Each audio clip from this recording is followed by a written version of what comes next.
Ամալիա Հովհաննիսյանի Life-room հաղորդաշարին հյուրընկալվել էին Գրիշա Աղախանյանն ու որդին՝ Ալեքսանդրը։ Star News-ը հետևել է զրույցին եւ առանձնացրել հետաքրքիր հատվածներ։ Հատկանշական է, որ սա Ալեքսանդրի առաջին հարցազրույցն էր, որի ընթացքում նա զրույցին մասնակցեց անկեղծ ու բաց կերպով։ Անդրադառնալով ժամանակավոր բաժանումներին, Գրիշա Աղախանյանը նշեց, որ որդու հետ իրենց կապն այնքան խորն է և հեռավորությունը հեշտությամբ չեն հաղթահարում։ Նրա խոսքով երկարատև բաժանումներն այլևս իրենց համար ընդունելի չեն, և այժմ էլ որոշում են կայացրել մշտապես միասին լինելու։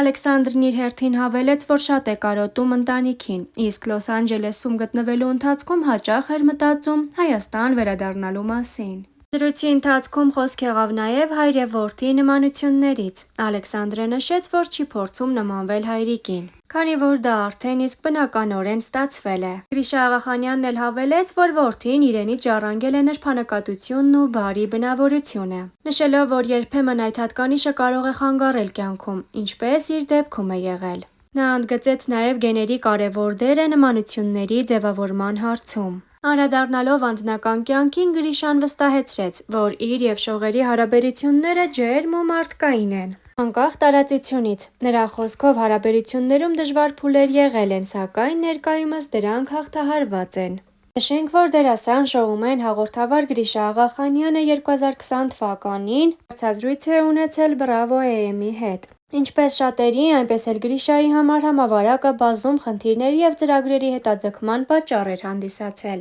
ինչ տվեց արտակարգ դրությունը։ Շատերն ասում են, որ սկսել են վերարժևորել կյանքը։ Պետք է երկու տեսանկյունից նայել հարցին։ Այո, շատերը կարողացան իրենց ընտանիքին ավելի շատ ժամանակ հատկացնել, բայց շատերի դեպքում էլ այդ ժամանակահատվածը բաժանման առիթ հանդիսացավ, քանի որ հայկական ընտանիքներում ընդունված է. տղամարդը պետք է աշխատի, գումար բերի, կերակրի, հոգա բոլորի կարիքները, իսկ եթե տանն է և կա հացի խնդիր, դա բերում է ընդհարումների։ Այդ հանգամանքը նույնպես պետք չէ աչքաթող անել։ Խոսեցինք բաժանություններից և ֆինանսական խնդրից, որը կարող է ընտանիքների քայքայման պատճառ լինել։ Թե դուք և թե ձեր կինը տուժած ոլորտների աշխատակիցներ եք, ֆինանսական անկայուն վիճակը ձեր տանը կռիվ չի գցել։ Տարաձայնություններ ինչ խոսք կան, բայց պատճառը ոչ միայն ֆինանսական միջոցներն են, որ աստիճանաբար պակասում են, այլ անգործությունը,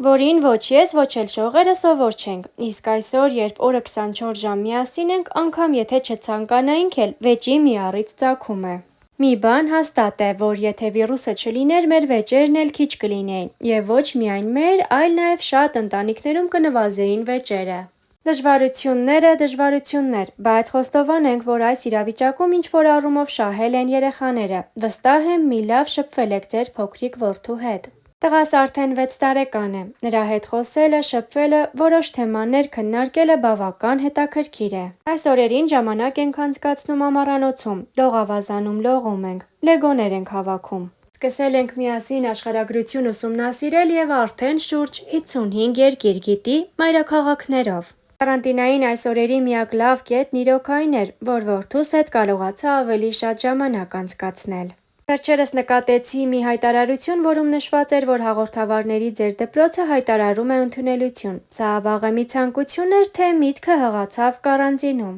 Իրականում միտքը կար դեռ տարիներ առաջ, բայց մտածում էի դեռ պատրաստ չեմ։ Կարծում եմ այն, ինչ անում եմ, և լավ է ստացվում, այլ բան է այդ մասին դասավանդելը բոլորովին այլ։ Աբել Աբելյան արվեստի դպրոցի հետ համատեղ հիմնեցինք իմ հաղորդավարական դպրոցը և ընդունելությունը կմեկնարկի սեպտեմբերին Երևանում, Գյումրիում, Արմավիրում և Վանաձորում, իսկ դասերը կսկսվեն հոկտեմբերի ավարտին։ Կա ներքին վստահություն, որ այո, այսօր ես պատրաստ եմ տարիների իմ փորձը կիսել այն մարդկանց հետ, ովքեր կունենան դրա ցանկությունը։ Վստահ եմ, լավ արդյունքներ կգրանցենք։ Մեր նախորդ զրույցի ժամանակ անելիքները շատ էին։ Իհարկե որոշներն իրականացրեցիք, բայց կարծես կարանտինը մի քիչ ծրագրերը կիսատ թողեց։ Ստենդափն իրականացրեցինք և ասեմ, վատ չավարտվեց։ Որոշակի շտկումներ պետք է արվեին, բայց ընդհանուր առմամբ համարում եմ, որ այն ստացվել է։ Ելույթներ էի պլանավորել, նաև գարնանը և աշնանը, բայց վիրուսը խանգարեց։ Սպիտակցի Հայկոյի հետ թողարկեցինք, որը բավական մեծ դիտելիություն ունեցավ։ Ամերիկայի Միացյալ Նահանգներում նախնական փուլում գտնվող որոշ նախագծերի աշխատանքները դադարեցրել ենք։ Հեռուստատեսային մի ծրագիր օդում մնաց եւ այդպես շարունակ։ Հույս ունենանք շուտ կվերադառնանք բնական կյանքի եւ կփորձենք իրականացնել այս նախագծերը։ Ճգնաժամային այս փուլի որոշ արտիստներ հայտնեցին Հայաստանը լքելու ցանկության մասին։ Դուք Միացյալ Նահանգներ մեկնելու խնդիր չունեք։ Հետաքրքիր է, հնարավոր է պայմանները ձեզ էլ չբավականեցնեն եւ տեղափոխվելու որոշում կայացնեք։ Մի լավ խոսք կա, երբեք մի ասա երբեք։ Ես 10 տարի ապրել եմ արտերկրում եւ կրկին տեղափոխվելու ցանկություն չունեմ, քանի որ սիրում եմ, ավելի ճիշտ հիվանդագին եմ սիրում Հայաստանը։ Եվ հետաքրքիրն այն է, որ տարեց-տարի այդ սերն էլ ավելի է ուժ գնանում, չգիտեմ միգուցե տարիքից է, բայց օր-օրի հայրենիքիս ավելի եմ կապվում։ Չեմ պատկերացնում այն, ինչ պետք է լինի կամ ինչի պատճառով ես կարող եմ կրկին լքել։ Հայրենիքի հանդեպ սերը կարող է բերել նրան, որ մի օր էլ ձեր որդիներին, Հայկին եւ Հրանտին խորհուրդ տաք գալ Ամերիկայի Միացյալ Նահանգներից եւ այստեղ բնակություն հաստատել։ Իրականում Հրանտի հետ հաճախ ենք խոսում այդ մասին, բայց եթե անկեղծ լինեմ, ինքս էլ գիտեմ, որ դժվար է հավատալ նրան, որ իրականություն կդառնա։ Գիտեմ, որ Հրանտը նման ցանկություն ունի։ Ինչ խոսք, շատ կցանկանայի, որ կողքիս լիներ, բայց հաճախ նեղսրտում է, որ հայրենիք քերականությունը լավ չգիտի, հետևաբար ինձանից հայերեն գրքեր է ուզում, ձգտում է ավելի հայ լինել։ Հայասեր է, եւ գիտեք, ինձ այդ ամենն այնքան է դուր գալիս։ Հրանտն ինձ միայն մի բանի համար է մեղադրում, որ հայերեն լիարժեք չգիտի։ Հրանտի եւ Հայկի մասնագիտական կողմնորոշումն ինչպիսինն է։ Ավագ որդիս Հայկը Լոս Անջելեսում բավական հայտի ֆինանսական կազմակերպությունում ստեղծագործական տնօրեն է։ Իսկ ահա Հրանտը շուտով կավարտի բժշկական քոլեջը։ Ֆիզիոթերապևտ է ուզում դառնալ, մեծ թենիսի դասեր է տալիս։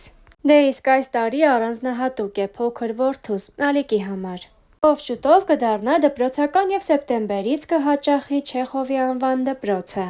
Գրիշա, ձեր տարիքի հետ կապված մի շատ հետաքրքիր բան է նկատելի։ Չեք ծերանում, երիտասարդության բանաձև ունեք։ Չեմ ծխում, խմում եմ չափի մեջ, սիրում եմ համեղ ուտել։ 5 տարի լողով եմ զբաղվել, 12 տարի հաճախել եմ մարզասրահ եւ առհասարակ կարևորում եմ սպորտը։ Իրականում առանձնահատուկ կերպով չեմ հետևում ինձ, հիմնական գաղտնիքը կարծում եմ գեներն է։ Խոստովանել էր Գրիշա Աղախանյանը։ Այժմ առաջարկում ենք դիտել Գրիշայի եւ նրա երկու որդիների լուսանկարները առանց մեկնաբանության։